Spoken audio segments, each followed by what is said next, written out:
¿Qué tal, chicos? Muy buenos días. Nuevamente con ustedes les saluda el profesor de física Edwin Calderón para continuar en esta ocasión con nuestro tema del movimiento vertical de caída libre. Habían quedado algunos pendientes que ahora vamos a desarrollar.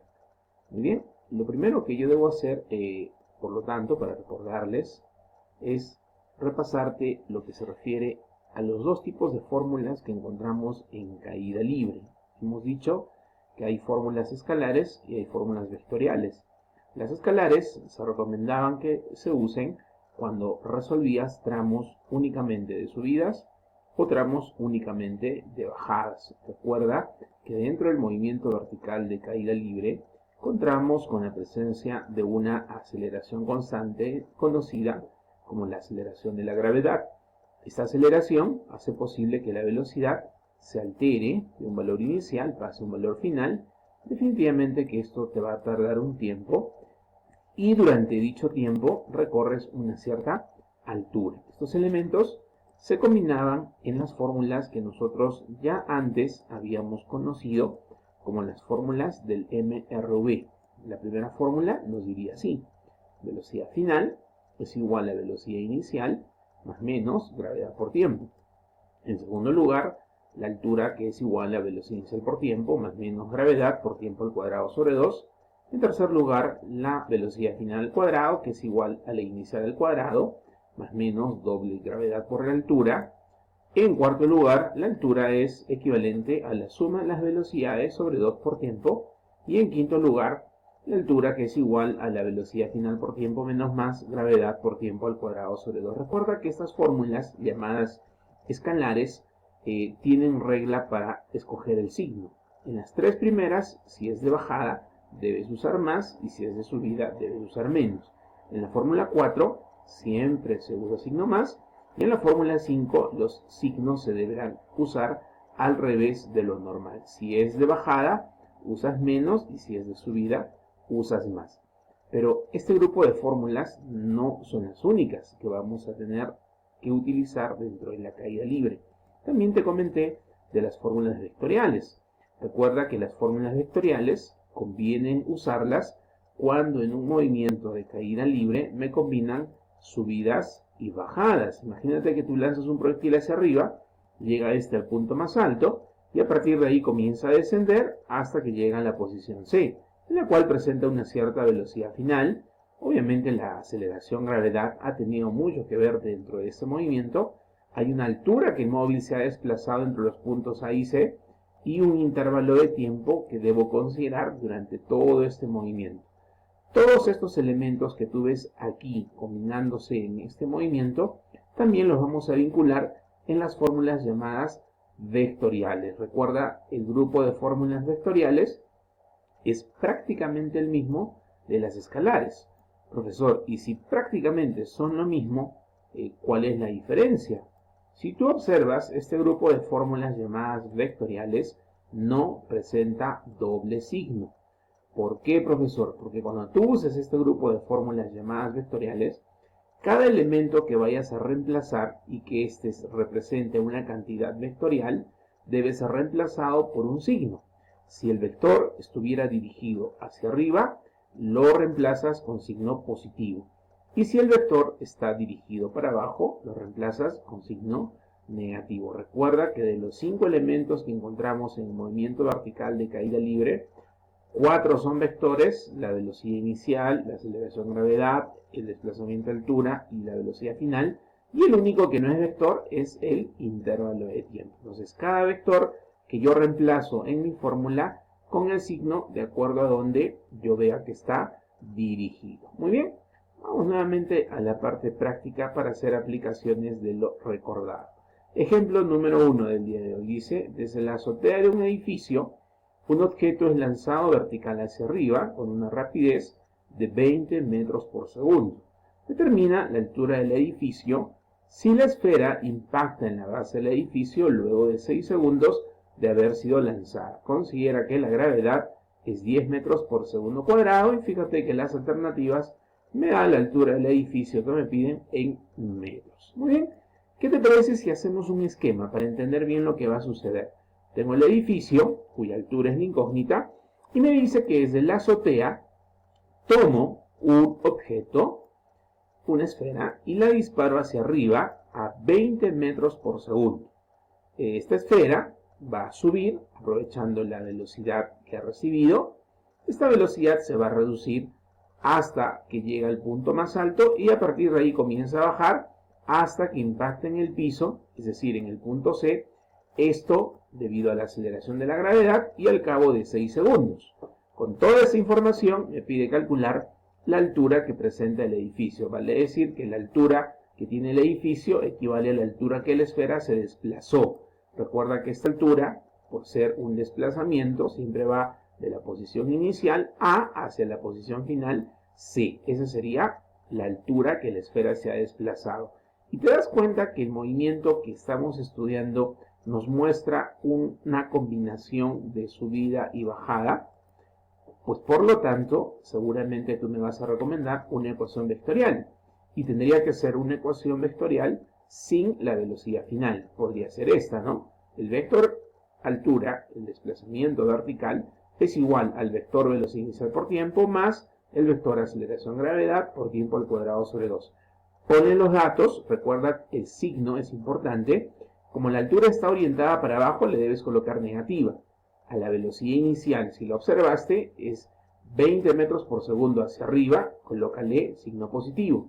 El tiempo dato es 6. La aceleración gravedad se reemplaza por menos 10, porque va para abajo. Nuevamente el tiempo 6 al cuadrado sobre 2.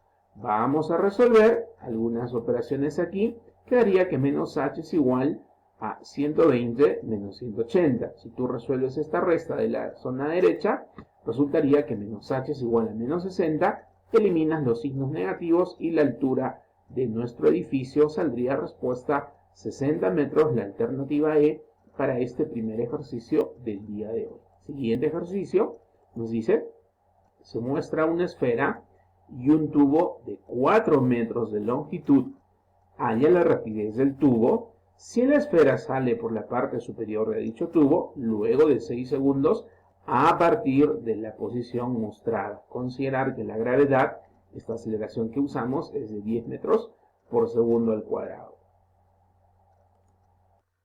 Bien, vamos con la solución.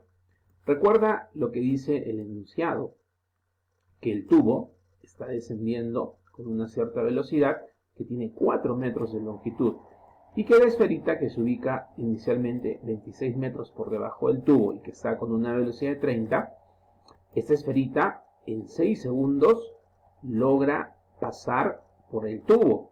Entonces ten en cuenta que en 6 segundos lo que hace la esferita, aprovechando la presencia de la aceleración gravedad, es bajar una cierta altura hasta esta posición.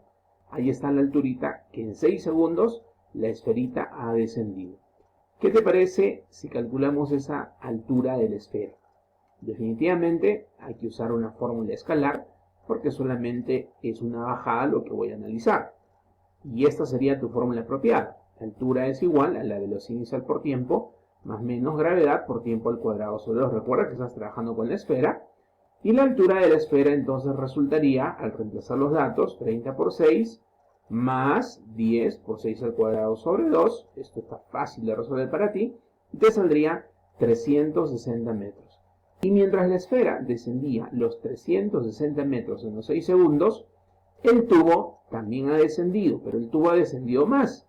Si tú observas, el tubo, y específicamente el punto B, que es el punto más alto del tubo, tuvo que haber descendido para poder encontrarse con la esfera. Mira hasta dónde ha tenido que llegar el tubo. Dice que en 6 segundos la esfera ya está abandonando el tubo. Es decir, que el punto B llegó hasta acá. Y mira la altura que se ha desplazado ese punto B. Ahí te lo resaltamos para que tú lo veas. Esa sería la altura que se ha logrado desplazar el puntito B. Y rápidamente se reconoce que esa alturita sería la suma de 4 metros más 26 metros y más la altura de la esfera. Es decir, si lo planteas como ecuación, podrías nuevamente, pero ahora con el tubo, utilizar la fórmula escalar, donde la altura decimos es igual a la velocidad inicial por tiempo más menos gravedad por tiempo al cuadrado sobre 2. Recuerda que la altura, en este caso le correspondería al punto B, es la suma de 4 más 26 y más la altura de la esfera que es 360. La velocidad inicial con la cual se encontraba el punto B y por ende el tubo, no la sabes. El tiempo es 6. En bajada ya sabes que se usa más. Gravedad 10 por 6 al cuadrado sobre 2. Vamos a resolver. Primero este lado izquierdo saldría 390. Al otro lado te espera 6v más 180. Finalmente, si tú logras despejar el valor de v, que ya es una tarea muy sencilla, 390 se resta con 180, eso es 210, luego se divide entre 6 y la respuesta sería la velocidad con la cual inicialmente estaba el tubo, 35 metros por segundo, la alternativa D. Esa sería tu respuesta para este segundo ejemplo. Pasemos a nuestro ejercicio número 3. Nos dice, en el instante mostrado, un tubo es soltado y simultáneamente se lanza una canica con una rapidez de 10 metros por segundo. Se observa en la figura que la canica se dispara hacia arriba. Determina, dice, cuántos segundos tarda la canica en el interior del tubo, ¿no? Durante cuántos segundos la canica está en el interior del tubo durante su ascenso. Considera que la gravedad es 10 y las alternativas ahí las tenemos en segundos. Pues bien, ¿qué te parece si para comenzar la solución solamente nos encontramos analizando, solamente nos concentramos analizando el momento en el que la canica se encuentra iniciando su paso por el tubo? Recuerda que la canica está subiendo mientras que al tubo lo abandonaste. Y como son movimientos simultáneos, las velocidades de ellos varían de manera idéntica, solo que en el caso del tubo la velocidad aumenta y en el caso de la canica la velocidad se reduce. Pero dibujemos el momento en el que la canica comienza a atravesar este tubo de 1.5 metros de longitud. Mira, justo tenemos a la canica ingresando al tubo y tenemos el punto A, que es la parte superior del tubo. Ya en este momento el punto A y en realidad todo el tubo ha ganado una velocidad a la que le voy a poner v sub 1. Si bien es cierto, al inicio el tubo tenía velocidad 0, pero para este instante ya ganó una velocidad v sub 1. Eso por culpa de la aceleración de la gravedad. Y nuestra esferita redujo su velocidad en un valor idéntico. Es decir, la velocidad que la esferita presenta en este instante sería su velocidad inicial, que es 10, menos v sub 1. Recuerda que este factor está determinado como el cambio que ha provocado la aceleración gravedad en la velocidad. Para el caso del tubo aumentó en ese factor y para la esferita, por lo que está en ascenso, disminuyó en ese factor. Todo por culpa de la gravedad. Y ahora lo que yo conozco como dato es que la esferita va a atravesar por este tubo. Recuerda que esto sucede si el punto A y la esferita se encuentran. ¿Qué te parece si evaluamos ese momento? Cuando el punto A, que estaba descendiendo como parte del tubo, se encuentra con la esferita que está subiendo. Entonces, estas dos alturitas, como tú puedes ver, la que desciende el punto A y la que sube la esferita o la canica, esas dos tienen que sumar 1.5 metros. Concentrémonos primero con el punto A, que está haciendo un movimiento de bajada. Es caída libre. Y esta altura la podemos calcular a través de la siguiente relación. Velocidad con que inicialmente estoy por el tiempo más la aceleración gravedad por tiempo al cuadrado sobre 2. Recuerda que estamos de bajada. En el caso de la canica, recuerda que la canica está subiendo y sería para la alturita su velocidad inicial, que es 10 menos v sub 1 por el tiempo, menos, porque estoy de subida, gravedad por tiempo al cuadrado sobre 2. Y todo esto suma 1,5. Mira, hay factores que puedes eliminar porque son idénticos y de signos contrarios. Ahora vamos a multiplicar el tiempo por estos dos elementos que están dentro del paréntesis y llegarías a la siguiente conclusión. V sub 1 por t más 10 por t menos v sub 1 por t es igual a 1,5. Cancelamos los elementos que se repiten y que son contrarios. 10t igual a 1,5 y el tiempo respuesta 0,15 segundos, el tiempo que esta canica tardaría en encontrarse con el punto A, y es decir, estar en el interior del tubo. La respuesta, la alternativa C. Vamos a continuar desarrollando los ejercicios de nuestra ficha de actividades que el día de hoy hemos publicado para que tú practiques un poquito más